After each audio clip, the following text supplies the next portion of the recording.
The first part is talking about the power of the federation of iSpaces. Is power related to potential, right? The potential that we can have if we work together. I have included some quotes from different people, but I think it's important to the message that these sentences can give us about the power and how to exploit this power of working together. Find people who share your values. All the iSpaces has the same or almost some joint values, and then you can conquer the world together. This is the idea of this federation, working together and group resources to have a better approach, a bigger approach, and a bigger impact at European level. And this is the origin of the UHAS for Data and the federation, the iSpaces. Maybe you all know about this because we have told a lot of times about this. But iSpaces are a concept defined by BDBA in 2014, which are providing infrastructures, data, and services for data innovation, data experimentation. We are starting in 16 with 5 iSpaces, 8 in 17, 10 in 18, 15, 18 in 2020. When we started the project, we were 18 iSpaces, and UHAS for Data was creating a big jump in the number of iSpaces in BDBA and also in the federation. So we started 2021 with 35 iSpaces, and now we are 38. And we can say that the UHAS for Data is in the best position to give quality to experimentation, innovation, deployment, and I would say to the adoption of data technologies, because we have a very long history of collaboration inside BDB PPP. We are not new. We are starting in 2016 at least, if not before. We are sharing best practices, and we have very practical, pragmatic experiences. We have a complete and balanced catalog, as I said before, with a European coverage to 21 countries. We can join infrastructure, services, people, and we are at this moment the major initiative or environment for data-driven testing and experimentation. And also, as Anna will tell you a bit at the end of this first part, we have defined a sustainable structure for the result of the project and the iSpaces Federation, what we call the long-term federation. But power is not an institution or a structure or a certain strength. We need to, or power is the name that the one attributes to a complex strategical situation in a particular society. I think we are in a very complex situation when we are talking about data spaces, and we are in a particular part of the world, which is Europe, where the rights and the defense of the principles of the citizens and companies are the main focus, right? When talking about data and the data strategy. So in this complex situation, iSpaces are taking part in, or are key pillars in most of the European initiatives. We are a key ingredient in almost all the dishes related to data strategy. For example, if we think about the European DIHs, most of the iSpaces are leading or are part of European DIH. We are part of most of the testing and experimentation facilities. We are working on most of the data spaces, preparatory actions, and also the deployment projects of data spaces. We are taking part of Data Spaces Business Alliance, Data Space Support Center, which is related to data spaces, but also HPC. and also in AI networks and providing, for example, regulatory sandboxes for AI, for trustworthy AI. So we are a key pillar in most of the European initiatives, and we can show the power in different ways in all these initiatives, because nobody gives you or give us a power. The power is something that you take and you take and you show how to put in practice this power. In order to put this power in practice, we are providing some values for data spaces. One of them is the acceleration that we can provide to these data spaces and go from theory to action. This is, for me, is the main point in all these data spaces endeavor, because we have heard all these days about a lot of theory combined with some practical experiences, but I think we need more practical experiences.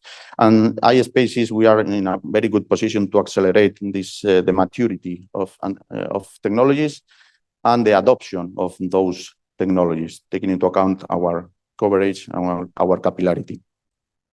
We can also raise awareness and prepare the market for the adoption of these technologies. We are taking part on some of the evangelization activities. This is, for example, one of these evangelization activity, and we can also cover the gap which exists between different companies, because the maturity level of companies in different countries, in different sectors, is very high, this gap. So iSpaces can reduce this gap, taking into account the capabilities we have in digitalization and so on. And also we can provide cross-sectorial connection or interoperability, taking into account that we are present in all those key initiatives in Europe. So we can help companies in our regions to go to other initiatives.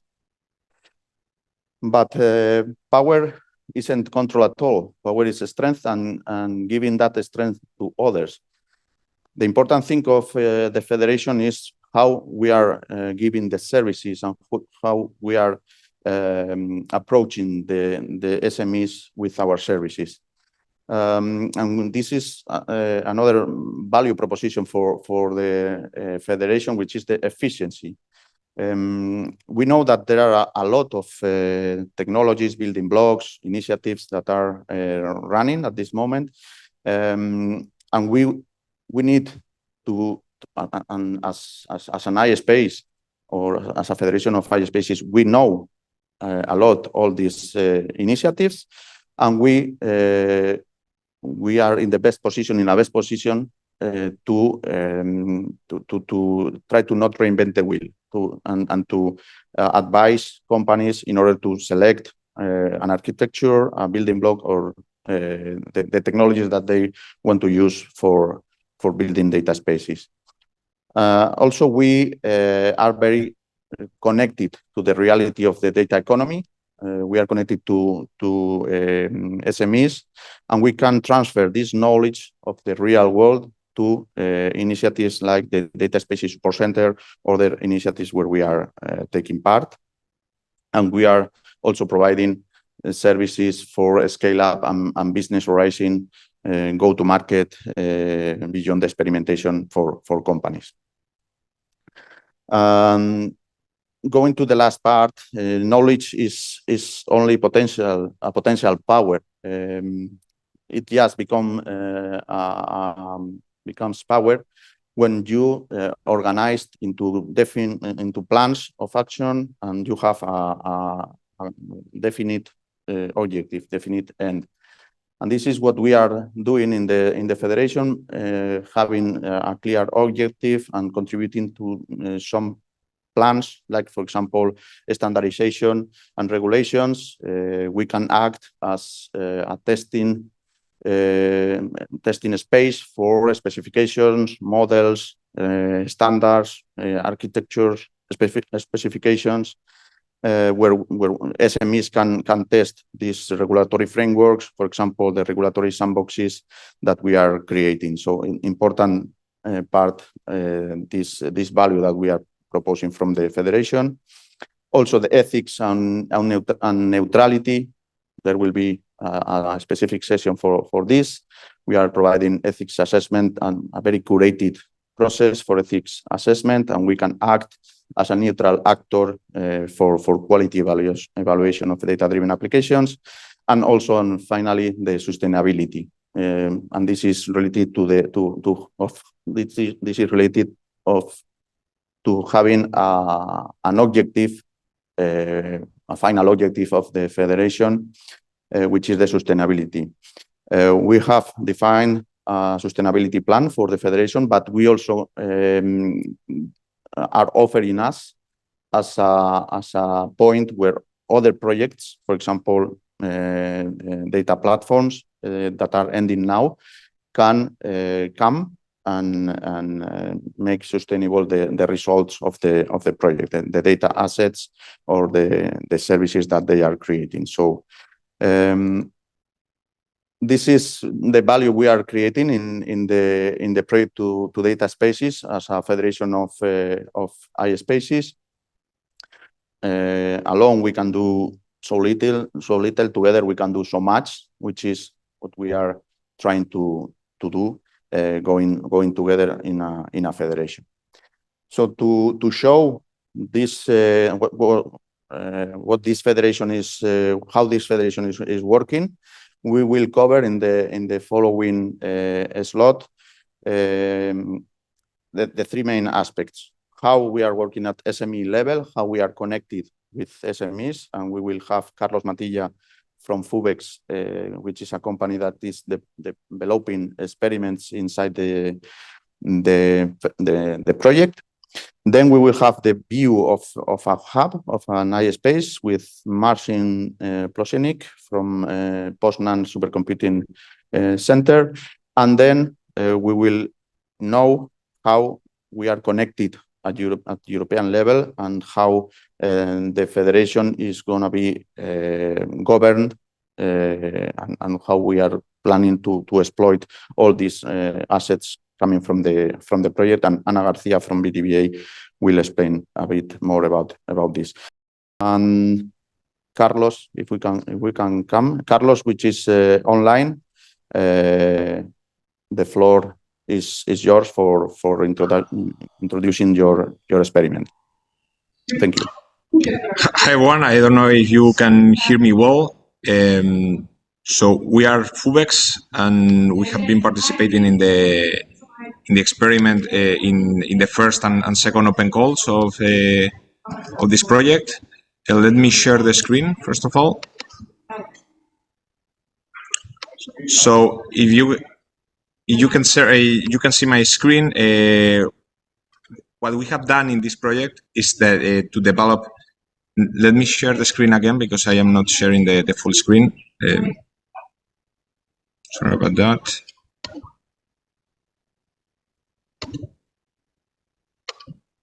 Okay, I think now you can see the full screen. So what we have done in these two previous experiments is to use data, to add value to data, to enable autonomous long-range drones. So what we do in Fubex, just to give you a brief introduction about ourselves, is we replace crew helicopters for long-range drones in power line inspections. So do you know how many power lines are there in Europe? Over 5 million of kilometers in Europe that today they are being inspected with crew helicopters, which are very expensive. We are speaking about 150 euros per kilometer inspected. So multiply that for 500 million to 5 million. With these vehicles have personal risk and they are pollutant. So we are having this infrastructure inspected by these vehicles today in 2023. What we are doing is to replace this aircraft with long-range drones with 94% less cost, no personal risk, and completely sustainable. And to do so, what we are doing is increasing the range 20 times compared with conventional drones, the drones we all know with for propellers. To do so, our magic lies in two parts. This is a highly regulated market. So regulation is the key of the sector, with certifications that are over 1 million euros, cost over 1 million euros, and they require of authorization. Just to give you an idea, we have spent 4 years, we have invested more than spent over 4 years to achieve the first of its kind in Europe and the first of its kind in Spain, of course. And on the other side, we have developed the aircraft capable of performing this operation. This is a vertical takeoff and landing plane, so it takeoffs like a conventional drone, and then, as you can see, it changes the way it flies, so it flies like a plane with 5 times more range. So it has the flexibility and the easiness of operations. At the same time, it has the range of planes. So all this is done by 23 team members. When we started the project, we were like 6 people working full time. So we are growing fast, and thanks in part to the technology and the support that we have developed and have in you have source data. We have persons in operations and technology. For example, the CTO has over 20 patents authored. We have professors and researchers of the Public University of Navarre. In business, we have MBAs. We have different persons that are trying to mix all this complexity of developing a deep tech startup, and at the same time achieving to fund that. So what we are doing is to disrupt the traditional value chain that is very. At the end of the day, we all want data. So there was a helicopter manufacturer, a helicopter operator that fly over the power line and capture data, and the data analysis service provider that analyze all this data. You have to have the idea that between the operation and the data deliverance, it was like 9 months. And that was because every part of the project was manual, was completely manual, and is still today. So what we want is to automate the whole value chain. So all is integrated, and the drone is integrated with the operation, with the data analysis. So we achieve that from the moment we start operation to delivery of data, it is 1 week, and less in 1 week in 1 year. So what we do is to capture RGB data, LiDAR data, and thermal data. And just to give you an idea, every day of operation of one crew is 200 gigabytes. So it's very difficult to handle all this kind of data, and we are increasing the quality of the sensors. So at the end of the day, this data is going to increase. And right now we have two crew operating. So 200 gigabytes of data per crew, and we are going to increase to 4 full crews. So you have every day we are going to end up with 1 terabyte of data that we have to move, we have to handle, we have to ship to different locations through by different means, and we are in the middle of nowhere. So just to have you an idea of the complexity of all of this. And of course, the main challenge is how to replace the helicopter for drones. In all that it means. So the helicopter has big payloads. It has human piloting, so it's you can track the power line. There's no need of communications because it's self-contained. You have the human control of the sensors, and you have a certified aircraft. So all these challenges that we have faced, the main one is right now is the human piloting, to replace that part. Because as you can see, you have a human pilot and you have a camera operator, as you can see here. So the camera is the control of the camera is done manually. And what we have done in this project is go from that to an autonomous mission planning. So we are not relying in a fully autonomous operation where the drone can fly. Recognizing the power line and fully autonomous. We are not at that stage, and this is not ourselves, is at the industrial level. So all this way of capturing data is based on efficient mission planning. So the aircraft only flies when the aircraft, let's say, knows where it's going to go through waypoints. So this is very excellent because at the end of the day, we are not speaking about these perfect power lines that are very straight we are speaking about medium voltage grid that it is the biggest in size. It's like 80% of the grid. That this goes to the middle of nowhere. You have village, you have a lot of places. You have to take into account that you have to capture the data, so the sensors have to be in the right side, in the right distance to capture the good data. But you have to take into account things like trees, because otherwise you end up like this, having an accident, and that's a real accident we had in Galicia, because we didn't have into account the trees, the altitude of the trees. So you have to have these things, and you have to have into account regulatory aspects. So it's very complex, and it's almost impossible to do it by hand. I would say it's not scalable, that's for sure.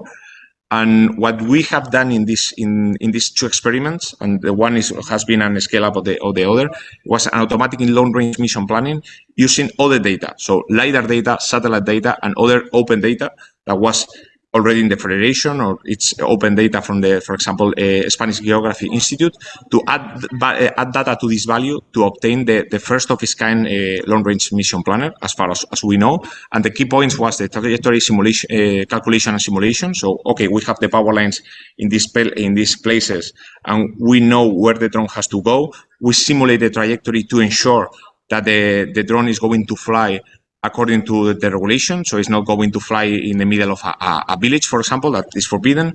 Then we have to analyze the point cloud of the area, so we generate a highly precise digital model of the surface, and then we validate all with real flights. So it's a system that is continually training itself, and all this has been done thanks to the team, of course, but we would like to be really grateful for RISE, to PNC, and see that they're going to show later the experience with satellite that is a key part of the system with GI and Chineca. So just to give you an idea, so this is the thing that want Iberdrola or Energy or Naturgy, these companies, to measure the distance between the vegetation and the power line. And what we have done is to use this system, use this information that was already there. We have incorporated in a system that this is the simulation of the trajectory, as you can see. And the drone is going to, let's say, the simulation is going to go across all this point cloud in order to generate, as you can see here, the yellow area is the one who has the LiDAR, the previously captured LiDAR data. And with that, you can find the points that you have risk of collision. So in this case, it was the yellow parts that you can find here. So you had to change the trajectory. You have to redo the trajectory in order to ensure safety. And one of the keys of this project is that we haven't been alone, let's say, in the technical side. We have the whole value chain with Naturgy, that is the third biggest Spanish utility. We validate these systems with 1,000 kilometers inspected. And this year, the goal is that Naturgy becomes the first electric company to have all this grid digitized with long-range drones. And again, the system is critical to a scale-up of operations. This cannot be done manually. There is no way to achieve that. And to attack this market, this whole market, this experience is key. This system is scalable. It's great. You need a lot of data, but once you have that, it's scaled very fastly. We are going to attack this energy linear infrastructure market, but we think that the system is scalable to the public safety and emergency support. They have to fly very low due to regulatory issues and other things, and it's very important to develop a long-range mission very quickly, and this system gives you scalability and speed. And of course, we are really grateful because we are in a market that, although it's very complex because of regulation, because the hardware side of the business is growing like a lot. So as you can see in the graphic, and this kind of support to have the AHS as research and an SME like us and the end client providing the direction and the use case has been an amazing experience. So I would like to really thank you for your support and looking forward for more interaction with you, more collaboration, and let's make the data space in Europe great again. Thank you. To give a brief few words about PSNC. So Poznań Supercomputing Networking Center, basically we are mainly infrastructure operator and provider in Poland. So basically for the network part, so we are the NRAN, so operating 24/7 the network and reaching over 1.3 million users with the network. So this is the research institutes, hospitals, but also some governmental bodies. Then we are the one of the major HPC center in Poland now under major upgrade. And we have 2 data centers, and I will tell a bit more about this in next slide. And we also are running a lot of other countrywide services, not only like data repositories, digital libraries federation. So we are also doing a lot of R&D. So this is over 300 different projects now. I think over 80 in progress. Many of them coordinating in different domains. And basically, we are also on the Polish research roadmap leading a lot of the infrastructures, large infrastructures, but also involved in number of the domain-specific research infrastructure. These are huge research projects. We are also part of number of the organizations in Europe, including BDVA and few others. We are currently coordinating also two EDIHs in Poland, one in regional, that is HPC for Poland, and another that is cybersecurity area that in Poland. And we are also participating in the TEFs, in Agri-Food TEF as Polish representative. So yeah, basically you could see the map of our fiber that goes also to main hubs in Europe that we operate. Okay, for the data-driven infrastructure, basically we are currently building national data storage with over 500 petabytes, and our target is 1 exabyte in distributed centers, and this is for all the data-driven experimentation, and not only so for all the stages related with the data operations, maintenance, processing, analytics, etc. Basically, we are very happy to be part of EU Hubs for Data and the Federation. And here we provide our assets, like number of the services, also the data sets. And our main focus in general are the areas of clients are agriculture, industry 4.0 and health. And in addition, I would like to mention that as a part, it's not only PSNC, but in general, HPC for Poland, that is, I mentioned one of this EDIH. So we are have supported several experiments, some of them, 2 of them coaching as well. You just have seen the one of this experiment long-range planner. I will just give a few words how basically we were or we are supporting. So like one of these examples is the forecast experiment where basically in the case of long-range planner, we have been exposing the service called Geospatial Toolkit that is based on Hadoop platform. And in addition, basically we were helping with the big data infrastructure with geospatial scalability. And basically all these experiments is about collaboration between different DIHs. In this case, we had collaboration with Aragon and also the big data.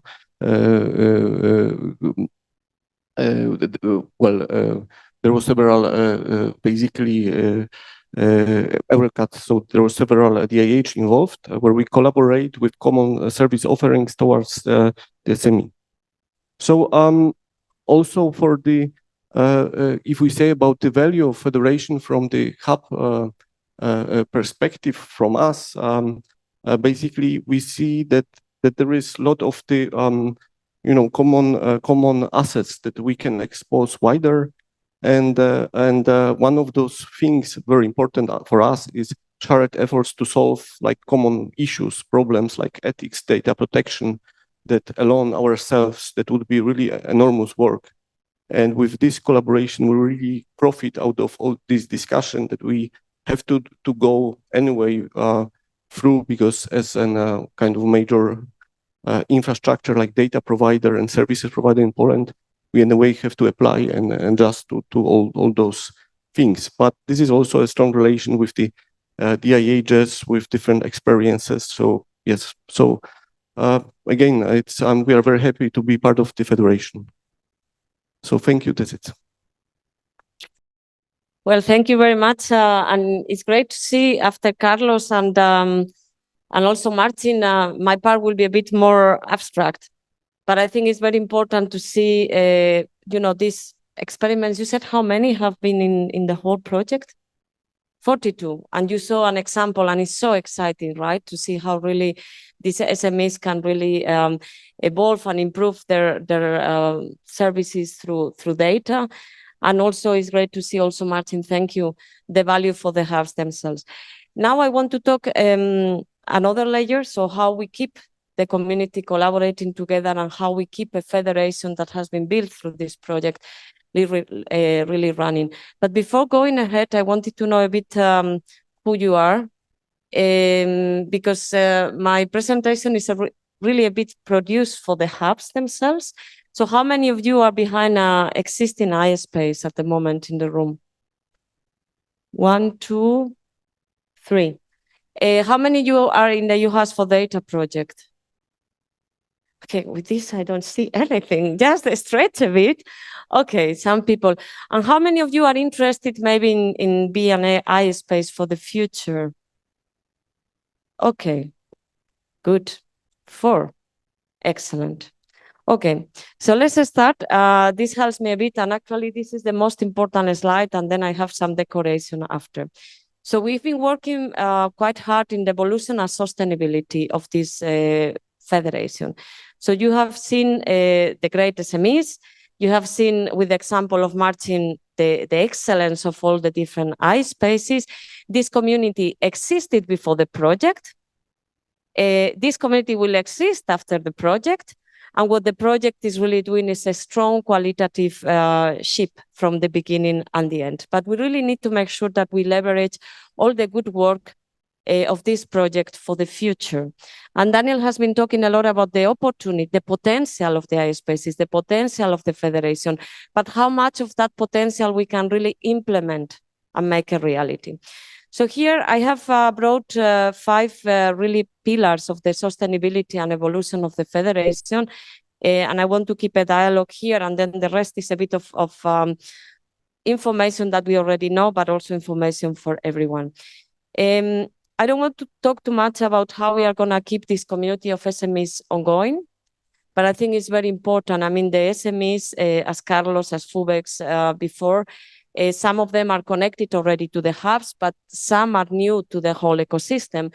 And we need to make sure that they stay with us, and also that they are really benefit from all the iSpaces that will be set up very soon. But that part I'm not touching. I'm just bringing up the point that is really a need to keep them also connected to the ecosystem. But now I want to talk about the community of the iSpaces. So Martin, you've been talking about what is the value for us to be part of this community. And without touching on the federated assets, that is the whole catalog, and what really takes the community from a community to a real federation, just still focused on the community, there are things actually that we are working with and are very important. Like you all have a label, and we are working in the evolution of this label to really address new challenges that you are all addressing, to have more visibility and more recognition. We also think that it's necessary to create a learning path for new iSpaces. And I think UHAS for Data has been also working quite a lot on that. But there are different maturity levels in the iSpaces. There are some of you that are super advanced, but ours that are just joining the community and really want to learn from each other.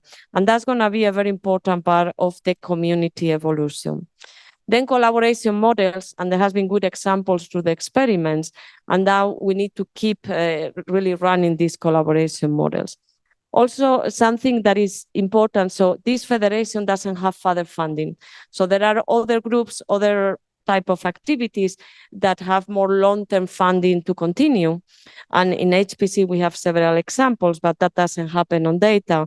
So we really need to make sure that the community keep collaborating by building projects, maybe not all together, but in groups that really put more, more layers in the federation, that really brings value to the whole community. Also, a joint vision is necessary. So we had interviews with some of the decision makers of the different hubs. And something that your decision makers told us is bring us a joint vision, because you all are very influential at the national level.